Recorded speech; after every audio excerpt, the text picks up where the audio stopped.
He almost didn't swing the axe a second time. Marcus Thibodeau had been clearing stumps on this stretch of Howlett County forest since Monday morning. By Tuesday, October 14, 2002, the work had become mechanical. Pull the cord, cut the roots, drive the axe, move on. Just another job. Just another morning in the Georgia pines. The old black oak stump at the eastern edge of the Pratt parcel was the last major obstacle before his crew could move the equipment further east. Dead for years, maybe a decade. Roots spread wide and deep into the red Georgia clay, the way old trees cling to the earth even after everything above ground has given up. Marcus worked around the base, severing lateral roots with his chainsaw before switching to the hand axe for the closer work. The rhythm was steady. The sound was familiar. Wood on wood. The dull, reliable thud of a blade doing exactly what a blade is supposed to do. Then he swung, and the sound that came back was wrong. Not wood. Not clay. Something hollow. Something wrapped. Something that rang back at him like a muffled bell in a buried room. He stopped. He swung again. Same sound. Marcus Thibodeau set down his axe, crouched in the October dirt, and began pulling at the clay with his gloved hands. The soil came up in loose, rain-softened chunks, and then his fingers touched something smooth. Something that was not rock, not root, not any part of what should be under a tree stump in the middle of a Georgia logging parcel. He pulled harder, and that is when his ordinary Tuesday ended. For 25 years, this forest had held a secret. 25 years of Georgia rain and Georgia heat and Georgia silence pressing down on what was buried here. 25 years of seasons turning overhead while something waited in the dark beneath the roots of a dead black oak. To understand why what Marcus found that morning would tear open a wound an entire community had spent a quarter century trying to survive, we have to go back. Back to 1977. Back to a man named Reverend Elijah Cornelius Booker. And back to the last night anyone ever saw him walk out of his front door. If you grew up in Howlett County, Georgia in the 1970s, Reverend Elijah Booker was as much a part of the landscape as the red clay roads and the pine forests and the slow-moving summer heat. He was simply there, a constant, a comfort, a man so woven into the life of that community that it was almost impossible to imagine the town without him. Born in 1931, Elijah was a Howlett County man from birth to bone. His father Samuel worked the mills. His mother Ida Mae cleaned houses for white families during the week and sang soprano in the church choir on Sundays. From her, Elijah inherited the music and the faith.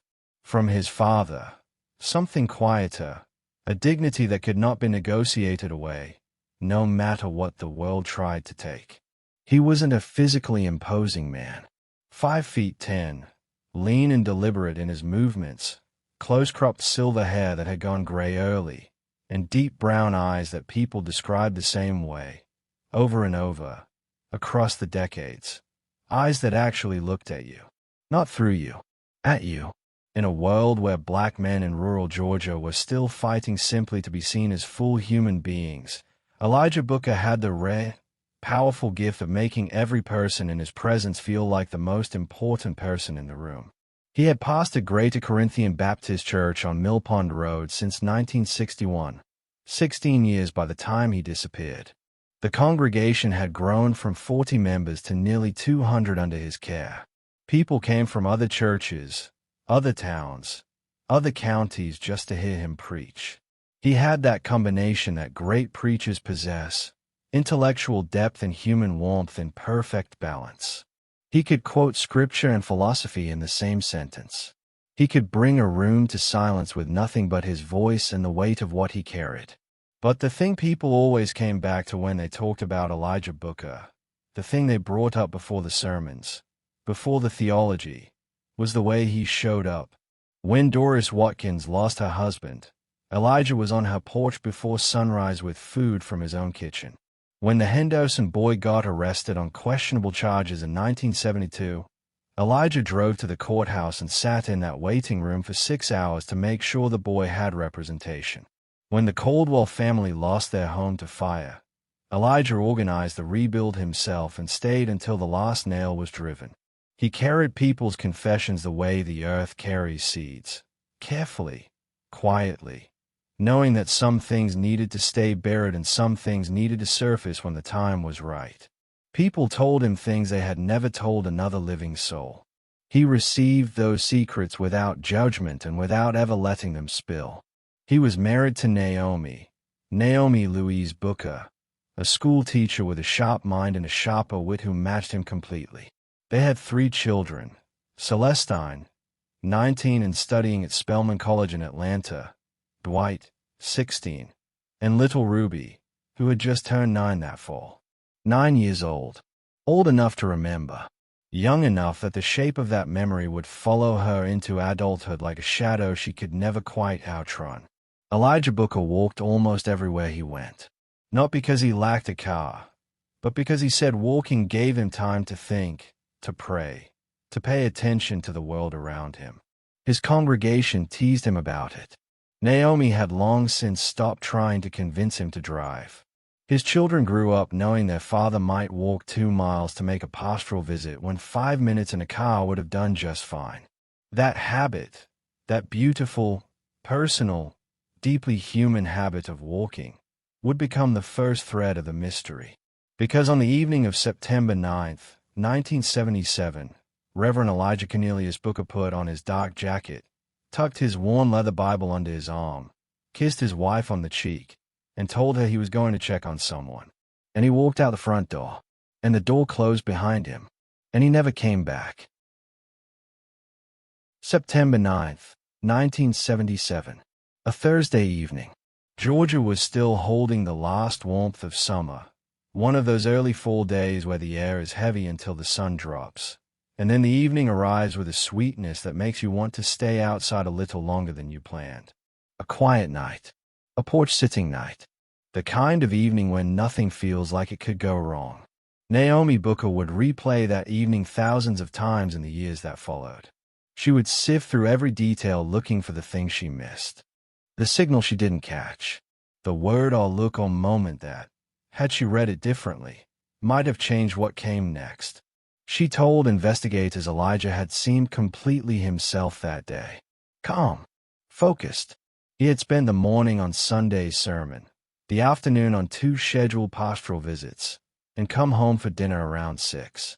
They ate together, Dwight, Ruby, Naomi, and Elijah, baked chicken and collard greens, the kind of meal that fills a house with warmth and smell. Ruby had done most of the talking, as 9-year-olds tend to do. Elijah had listened to every word of it with his full attention, the way he always did. After dinner, he helped clear the table. Then he sat in his reading chair for about 20 minutes. Naomi graded papers at the kitchen table. Dwight was in his room. Ruby had fallen asleep on the couch. Then Elijah appeared in the kitchen doorway and said, "I'm going to step out and look in on Clarence. I won't be long." Clarence Dupree was an elderly deacon, a widower in his mid-70s who lived alone about 1.5 miles from the Booker home. He had been ill with a respiratory infection that had kept him from Sunday services for 2 weeks. Elijah had visited him twice already that week. Naomi thought nothing of this. This was exactly the kind of thing Elijah did. She looked up from her papers. "Tell him I'll bring soup tomorrow." Elijah smiled, said he would, picked up his Bible from the side table by the door. He did not take his car keys. He did not take his wallet. Just the Bible, and the jacket, and the cooling September air. The front door closed.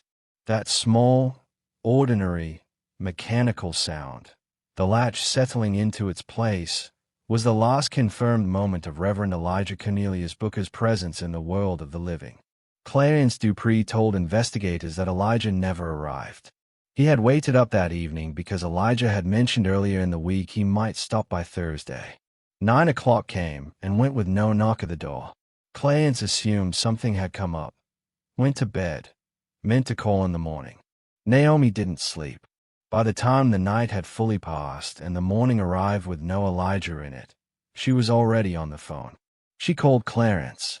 She called 2 deacons. She called a neighbor down the road. With each call, with each "no, I haven't seen him," the knot in her chest drew tighter. By Friday noon, She called the Howlett County Sheriff's Department. The deputy who took the call told her that adults sometimes left of their own accord. That it had only been one night. That she should give it another day before filing a formal report. Naomi hung up the phone, sat down at her kitchen table, and looked at the chair where Elijah had eaten dinner the night before. Ruby's drawings were still scattered across the table. The house felt entirely different without him in it. Not just empty, altered, as if the air itself had changed. She did not wait another day. She drove to the sheriff's office herself and filed the report in person. The search for Reverend Elijah Cornelius Booker began the following morning.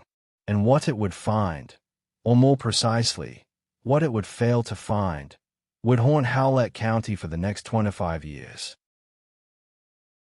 By 8 o'clock Saturday morning, more than 60 people had gathered on the road outside the Booker home.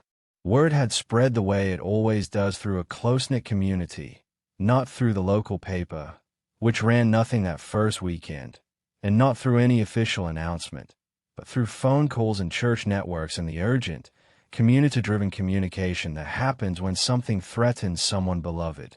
Men Elijah had helped, women he had counseled, young people he had mentored.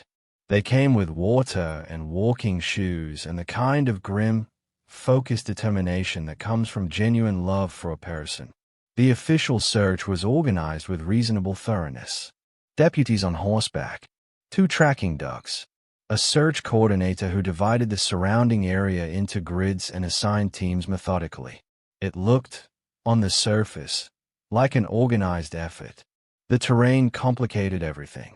Howlett County in 1977 was more than 60% forested, dense corridors of pine and mixed hardwood stretching between the small towns and farming communities.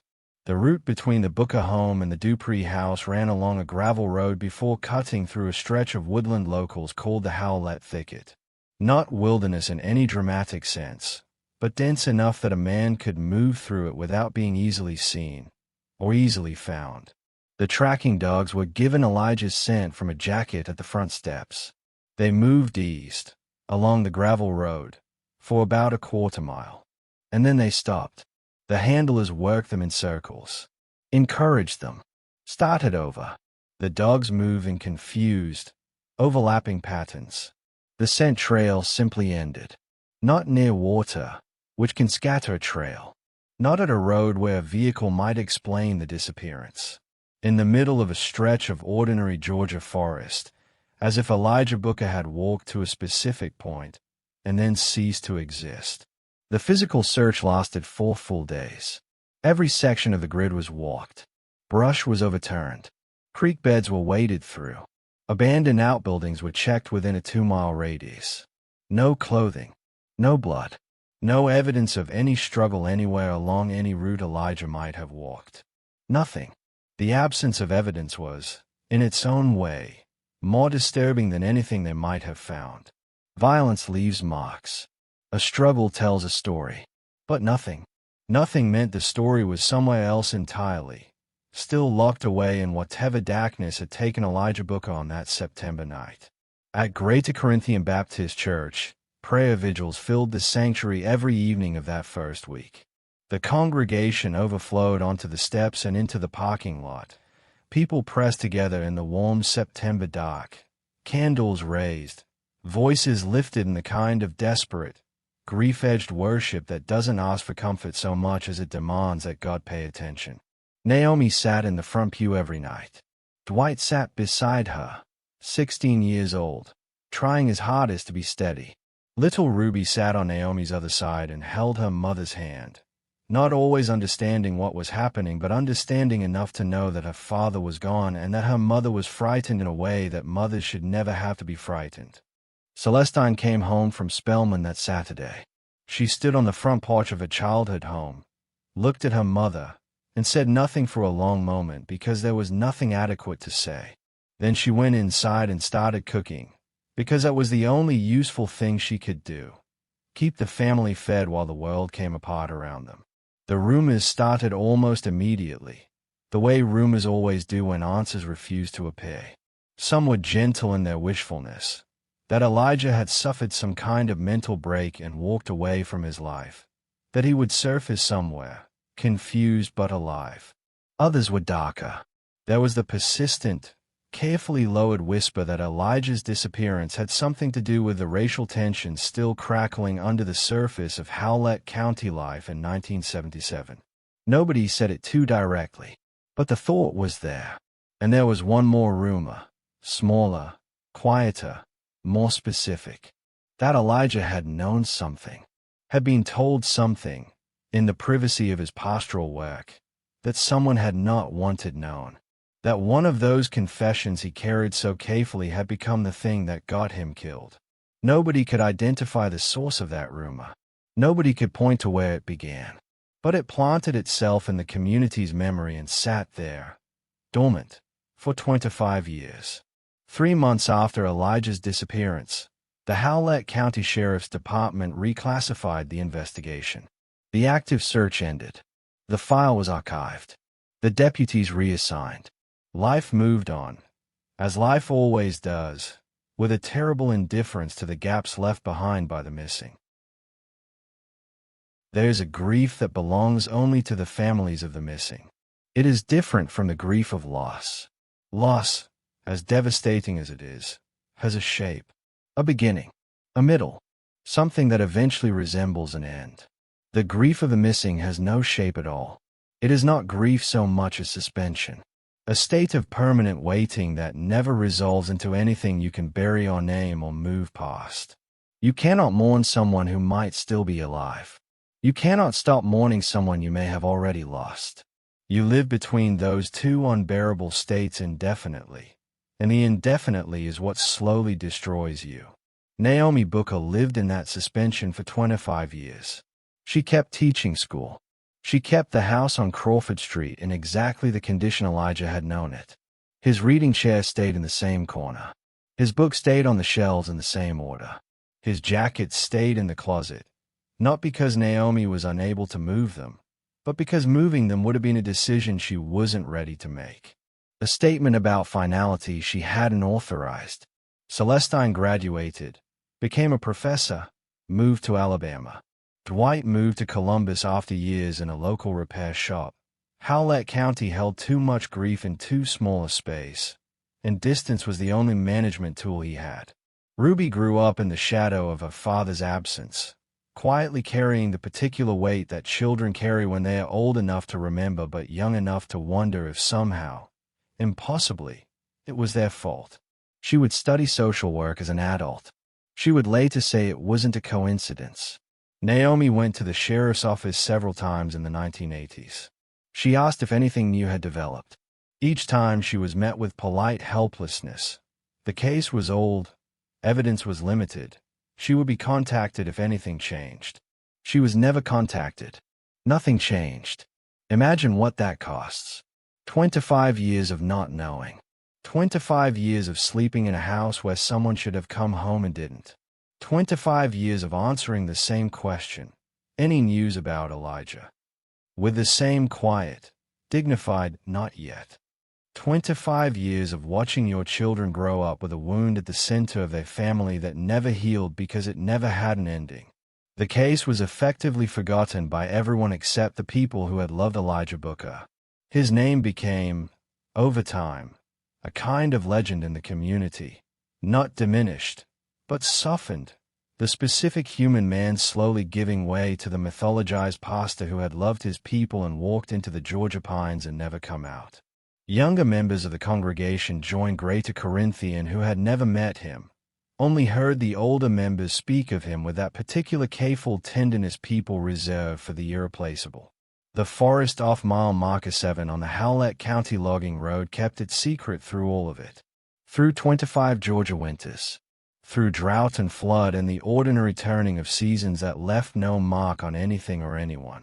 The roots of the old black oak grew slowly downward and outward, year by year, pressing deeper into the red clay, growing over and around what was buried there, as if the earth itself was keeping something in custody, waiting, perhaps, for the right person to come along with an axe. Waiting for Marcus Thibodeau. Marcus Thibodeau was 34 years old in October 2002. He had been working timber since he was 19, and there was very little about Georgia Forrest that surprised him anymore. He called the Howlett County Sheriff's Department from his cell phone and told the dispatcher he had found something under a tree stump on the Pratt Parcel off mile marker 7 that didn't look right. He told his crew to step back and not touch anything further. Then he stood in the October morning, arms crossed, and waited. Deputy Aaron Sellers arrived first, then the evidence unit, then a plain sedan carrying Detective Lorraine Chisholm, who headed what remained of the county's cold case division. 20 years in law enforcement, the last 7 spent specifically excavating old wounds. The evidence technicians worked slowly, trowels and brushes, photographs at every stage. 2 hours of careful, deliberate excavation before the object in the ground was fully exposed. It was a leather satchel, the kind of bag a minister or professional man might have carried in the 1970s. Large, with a shoulder strap and a buckle clasp. The buckle was what Marcus's axe had struck. The leather had darkened and cracked from decades underground, but the iron-rich Georgia clay and the shelter of the root mass had preserved it far better than anyone might have expected. The moisture and density of the soil had slowed the decomposition that would have destroyed it in looser ground. The technicians worked the corroded clasp loose. It resisted. When it finally gave way, and the interior of the bag was exposed to October air for the first time in roughly 25 years, the group gathered around it went completely quiet. Inside was a leather-bound Bible, dark with age, spine cracked, but the interior pages, protected by the cover and the bag, partially legible. On the inside front cover, in careful, deliberate handwriting, a name was inscribed, Elijah C. Booker, and below the name, a date, Christmas, 1965. A gift inscription, partially illegible, but the words with love were clear. Detective Chisholm had been in the department long enough to know the names in the cold case archives.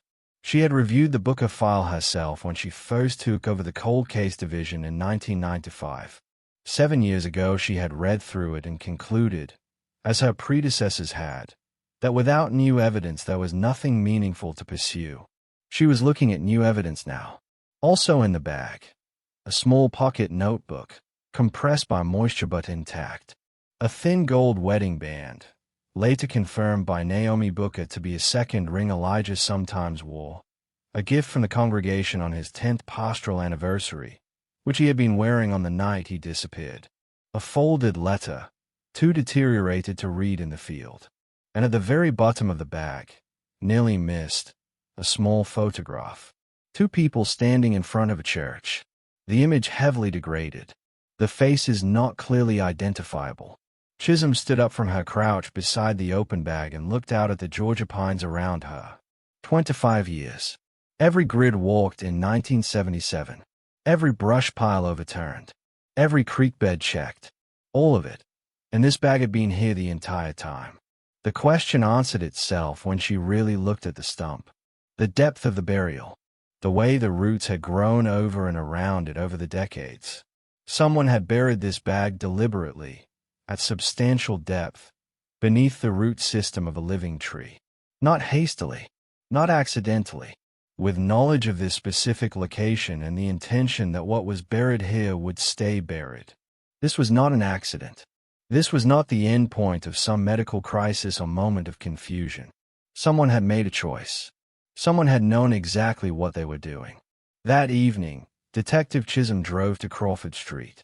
She knocked on the door of the Booker home knowing that what she was carrying would end one kind of not knowing and begin another. Naomi opened the door in a house dress and reading glasses. She took one look at the woman on her porch and she knew. Not the details, not the specifics, but she knew. Her face settled into something that Chisholm would never forget. Not surprise, but preparation. The expression of a woman who had been bracing herself for 25 years and had finally arrived at the moment she'd been bracing for. "Come in," Naomi said quietly. Chisholm came in. She explained carefully. The bag, the Bible, the name inside, the wedding ring. Naomi listened without interrupting. When Chisholm finished, there was a long silence. Then Naomi said, That's not on any route Elijah would have walked. Detective Chisholm wrote that sentence in her notebook. It would change everything. The bag had been found nearly 3 miles from the Booker home, well outside any corridor Elijah would logically have traveled on his way to Clarence Dupree's house. The initial 1977 search had included the outer perimeter of that area, but it was not a focus. There had been no reason, in 1977, to believe Elijah had gone anywhere near the Pratt parcel, which meant he almost certainly hadn't gone there under his own power. The reinvestigation that followed was the most intensive examination of the Booker case since the first frantic weeks of 1977. The State Crime Lab in Atlanta analyzed the physical evidence. The folded letter, subjected to careful restoration, yielded partial content, not enough for a full reading. But the first visible line said, "There is something you need to know about what happened." The rest was illegible. A letter. Someone had written Elijah Booker a letter about something that had happened, something that needed to be addressed. And then Elijah, on a quiet Thursday evening in September 1977, had left his home with his Bible and his jacket to go check on someone, and instead had walked into whatever that letter had set in motion. The photograph from the bag was enhanced in the lab. The image was still degraded, but 2 figures came into slightly sharper resolution, a man and a woman, standing in front of a church. The building was identifiable by a distinctive wooden cross above the entrance. It was Greater Corinthian Baptist Church, Elijah's own church. Investigators worked backward through the congregation records from 1977. The church secretary from that era, a woman named Hazel Morris, now in her 80s, still had Elijah's pastoral calendar from that period. On it, investigators found something significant. In the 6 weeks before his disappearance, Elijah had made an unusually high number of unscheduled visits. Visits that weren't on the official calendar. 3 visits in the final week, noted in the margins with no names attached, that could not be accounted for by anyone who knew him. 3 meetings with someone, or someones, that Elijah had not recorded by name, had not mentioned to Naomi, had not discussed with church staff. Then the State Crime Lab reported on the burial site itself. The compression pattern of the soil layers around the satchel indicated a purposefully dug hole, not a shallow deposit but a deep, carefully prepared burial that had been backfilled and tamped. The work had required at minimum 30 to 45 minutes to accomplish properly. In 1977, the black oak had been a living tree with a well-established root system. Someone who knew this specific stretch of forest, who knew where the roots spread and how to navigate around them, had chosen this spot deliberately, had known it well enough to trust it. Detective Chisholm went back through the original 1977 interview files looking for something she might have overlooked. She found it. Buried in the interview notes from the initial investigation was a brief notation about a man named Theodore Graves, a deacon at Greater Corinthian Baptist Church. He had been interviewed as part of the routine canvass of church leadership in 1977. He had reported nothing unusual. The interview had been marked routine and closed. But in the margin of that notation, the original interviewing deputy had written 3 words in pencil that had apparently never been followed up on. 3 words: owns Prattland. Theodore Graves had owned, or had a significant connection to, the Pratt parcel. The same parcel where Marcus Thibodeau had struck his axe against something buried under an old black oak stump. The same parcel where Elijah Booker's personal belongings had been buried with careful, deliberate permanence. Investigators located a photograph in Theodore Graves's personal papers, still in the possession of his son Jerome, in boxes stored in a garage. A photograph of 2 people standing in front of Greater Corinthian Baptist Church, labeled on the back in Graves's handwriting with 2 names and a year, 1971. When that photograph was compared to the one found in the buried satchel, the degraded, 25-year-old image recovered from the bag beneath the oak, the woman in both photographs appeared to be the same individual. The man in the satchel photograph, the man who had sent or given Elijah that image, whose face had been obscured by time and soil, was identified, with reasonable but not absolute certainty, as Theodore Graves. Theodore Graves had died in 1989, a heart attack at the age of 71. He had lived the 12 years between Elijah's disappearance and his own death as a respected elder of the black community. He had been at Elijah's memorial service in 1985, the one Naomi had finally consented to hold 8 years after the disappearance, for the sake of the family's survival. He had sat in the second pew. He had bowed his head during the prayers. He had, to all outward appearances, mourned with everyone else.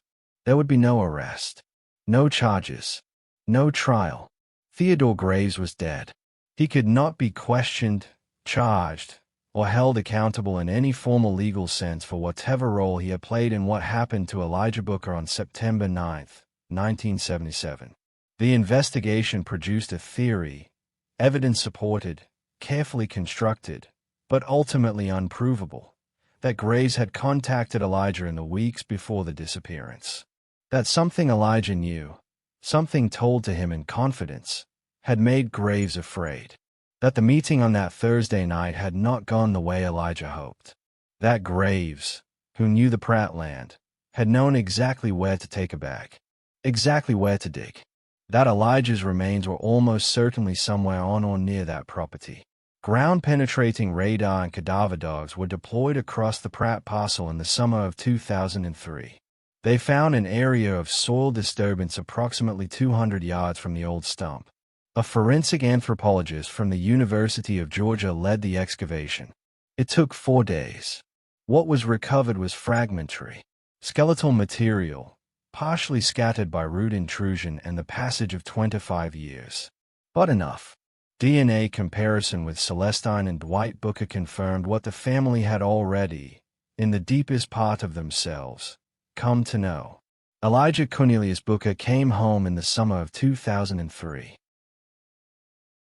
He was buried on a Saturday in August, in the cemetery behind Greater Corinthian Baptist Church on Mill Pond Road. The same church he had pastored for 16 years. The same congregation he had built, one person at a time, with his presence and his attention and his absolute refusal to let anyone feel unseen. The morning of his burial was warm and clear, the Georgia light doing that late summer thing where it turns almost golden before the heat of the day settles in. The kind of morning Elijah Booker had loved. The church overflowed.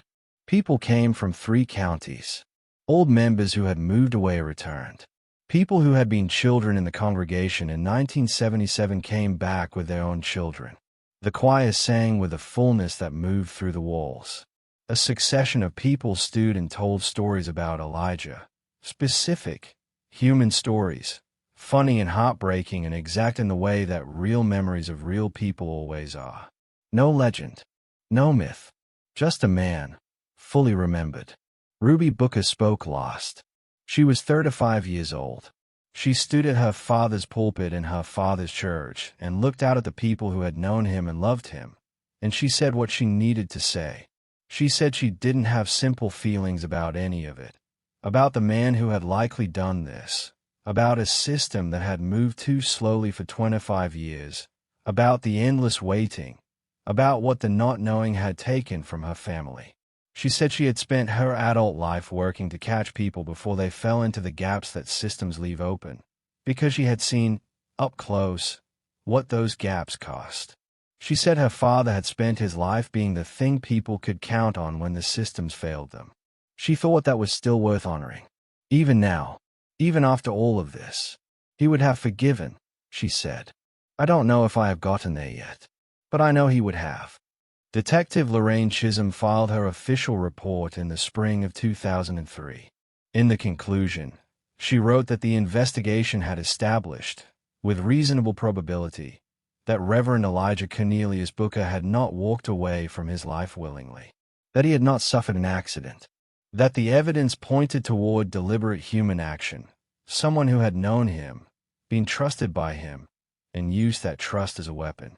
She also wrote this, and it was not a small thing to put in an official report, the failure to conduct a more thorough investigation of individuals connected to the Pratt property in 1977, when evidence was more accessible and the primary subject was living, represents a significant investigative lapse. The community's trust in the justice system is not served by acknowledging this lapse without examining why it occurred. She knew what she was saying. A black pastor had vanished in rural Georgia in 1977.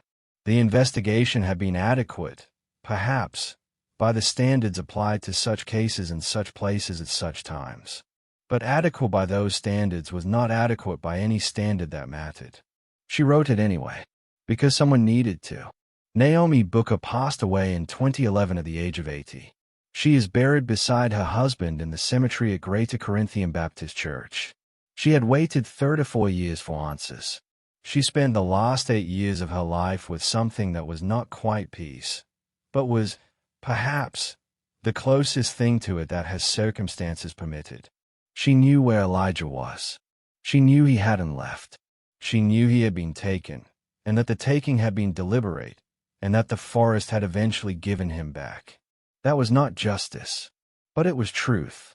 And after 25 years, truth was what the family needed most. Marcus Thibodeau still works in the Georgia timber industry. He rarely speaks publicly about what he found that October morning. When he does, he says only this: "I'm glad it was found. Whatever it cost me that day, I'm glad." The Pratt parcel was cleared for development in 2004.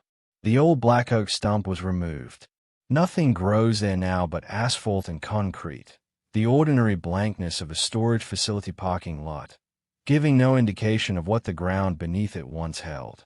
The case of Reverend Elijah Cornelius Booker remains officially listed as an open, unsolved homicide in Howlett County, Georgia. No criminal charges were ever filed. Elijah was 4 to 6 years old when he walked out of his front door for the last time. He had a wife, 3 children, and 200 people who called him their pastor. He was a man who walked everywhere because walking gave him time to pray. He deserved to come home. What do you believe justice requires when the truth arrives 25 years too late? And what do we owe the families who spend decades waiting for an answer that, when it finally comes, still isn't complete? Think about that. Because Naomi Booker thought about it every day for 34 years. What do you think really happened? Do you believe justice came too late? Answers in the comments section. Please subscribe for more stories like this.